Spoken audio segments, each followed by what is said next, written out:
This video is powered by KR Mangalam University. Ukraine is reportedly witnessing a gradual erosion of support from key allies at a critical moment, even as Russian President Vladimir Putin signals that the war may be moving toward its conclusion. The real reason behind Putin's statement suggesting the war is ending is being widely debated, with some interpretations framing it as a strategic message rather than a definitive conclusion. I think that the matter is coming to an end. As NATO's European members publicly criticize Ukraine over various incidents, there are also growing allegations that the United States may be quietly shifting its stance on Kyiv. Trump's handling of the Hormuz crisis is being described by critics as a strategic miscalculation that may have unintentionally strengthened Russia's position on the global stage. Sanctions and geopolitical pressure appear to be colliding with harsh economic realities as global oil flows continue to operate in ways that undermine intended restrictions. Now, Ukraine has reportedly realized that it can no longer fully rely on the United States amid a widening set of global and regional conflicts that are steadily reshaping existing alliances. Kyiv felt deeply abandoned after the Trump administration decided to extend a waiver on Russian oil sanctions, despite growing expectations that pressure on Moscow could instead be tightened. Ukraine's sense of betrayal was reported by the New York Times and cited by APA on May 11th, as diplomatic friction between Kyiv and Washington continued to intensify on the public sphere. US authorities were reportedly said to have ignored Ukraine's formal request to end the existing waiver on Russian oil sanctions, despite rising strategic concerns from Kyiv. Ukraine viewed the extension of the sanctions waiver as a clear sign that the United States was gradually drifting away from its earlier commitments and priorities. The US was reported to have initially told Kyiv that the waiver would be allowed to expire, but that decision was later changed, creating further confusion. Trump extended the Russian oil waiver on April 17th, despite significant political backlash and criticism from lawmakers in Washington over its implications.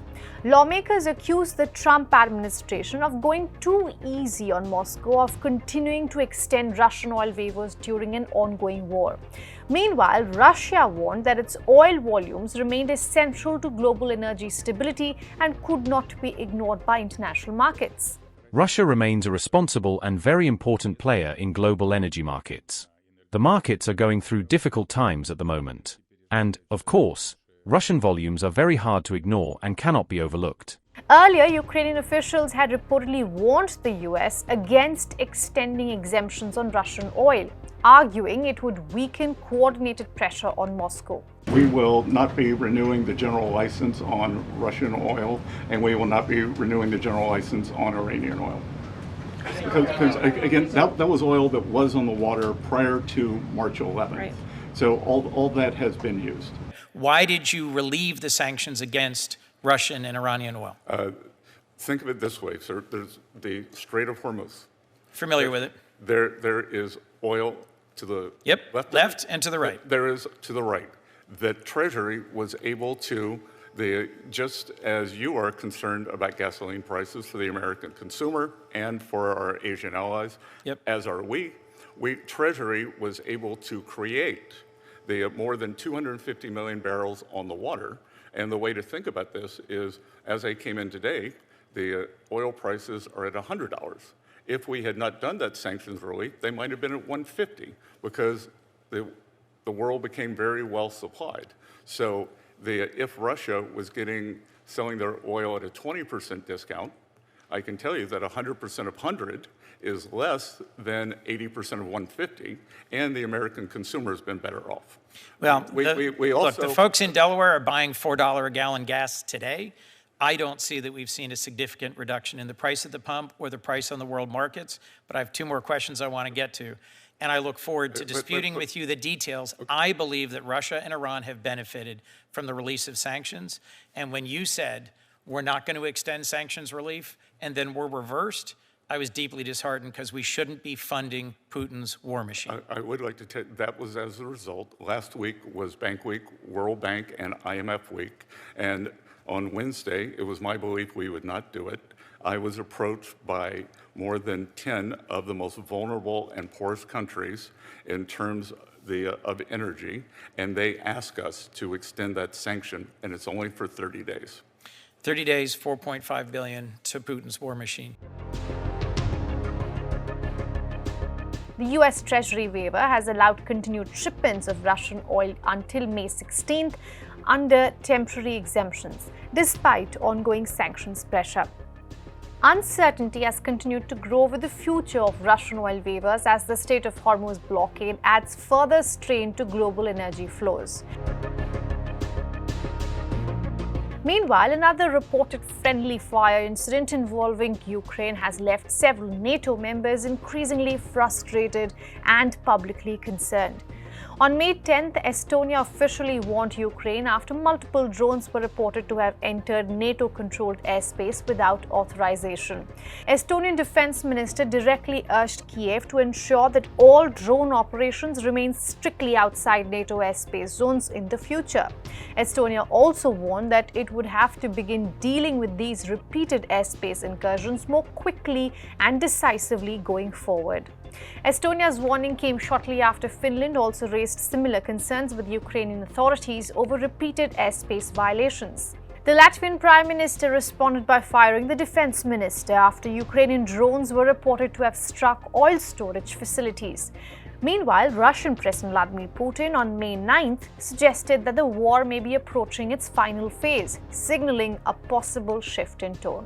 This is what I would call the so-called globalist wing of Western elites. It is the one fighting us through Ukrainians. In that sense, they are certainly well positioned. They provoked this conflict. I have already said how it began. I haven't come up with anything about the initial starting point. Oddly enough, the discussion was about Ukraine joining the EU. Sure, they could have joined, but it escalated to armed conflict. Why? Because no one cared about Russia's interests. Furthermore, in a desire to use Ukraine as a tool to achieve their geopolitical goals, these Western figures deceive everyone, and they are now publicly admitting it. They began deceiving us about NATO's eastward expansion back in the early 1990s. We were told then, NATO won't take a single step west. So where are we now? All of this, taken together, has provoked the current situation. So I repeat that they are fighting us through Ukrainians. It's already become clear to everyone. We were also talking with colleagues recently, recalling how it all unfolded. We reached an agreement with the Ukrainians in 2022 in Istanbul, but they initialed the agreement. Then one colleague, well, let's face it, Mr. French President Emmanuel Macron, called me and said that Ukraine could not sign such historic documents with a gun to its head. This is his direct speech. We have a recording of the conversation. I asked, what needs to be done? They said, you should withdraw your troops from Kyiv. Well, we did. Then another showbiz figure arrived, then British Prime Minister Boris Johnson. He said that this agreement can't be signed as it is unfair. Who determines whether it's fair or unfair? If the Ukrainian negotiating team had initialed these documents, what's unfair about that? Who decides? They promised assistance and started escalating the standoff with Russia, which continues to this day. I think things are coming to an end, but it's still a serious matter. The question arises, why? First, they expected a crushing defeat of Russia. We know very well that they expected the collapse of Russian statehood within a few months. That did not happen. Then they got stuck in this rut and now cannot get out of it. That is the problem. Although there are certainly intelligent people there, there are also those who undoubtedly understand the essence of what is happening. I hope these political forces will gradually return to power or take power into their own hands with the support of the overwhelming majority of European countries.